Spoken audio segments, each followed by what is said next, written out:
আসসালামু আলাইকুম। শুরু করছি মহান আল্লাহর নামে। আজকে আবার একটা ছোট ভিডিও আপনাদের জন্য নিয়ে আসতেছি, ছোট একটু আলোচনা। আজকের আলোচনার বিষয় হচ্ছে স্বনির্ধারণী পদ্ধতিতে রিটার্ন দাখিলের বাধ্যবাধকতা। এটা হচ্ছে আয়কর আইনের 170 নম্বর ধারার বিষয়বস্তু। আমি বিষয়বস্তুতে আবার বলছি, স্বনির্ধারণী পদ্ধতিতে রিটার্ন দাখিলের বাধ্যবাধকতা।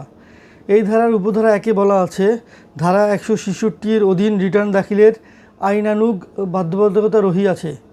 এইরূপ সকল ব্যক্তি ধারা 180-এর অধীন স্বনির্ধারণী পদ্ধতিতে রিটার্ন দাখিল করিবেন। তবে শর্ত থাকে যে এক ব্যক্তি, কোম্পানি, ব্যাংক, ইন্স্যুরেন্স ও আর্থিক প্রতিষ্ঠান ব্যতীত অন্যান্য কোম্পানি এবং বাংলাদেশ ত্যাগকারী ব্যক্তি সাধারণ রিটার্ন দাখিল করিতে পারিবেন।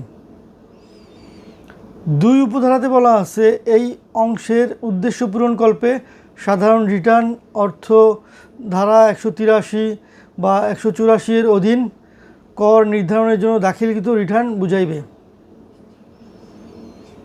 1 উপধারা থেকে আমি আরেকবার বলছি, এই 166-এর অধীন ধারা 166-এর অধীন রিটার্ন দাখিলের আইনানুগ বাধ্যবাধকতা রহিয়াছে।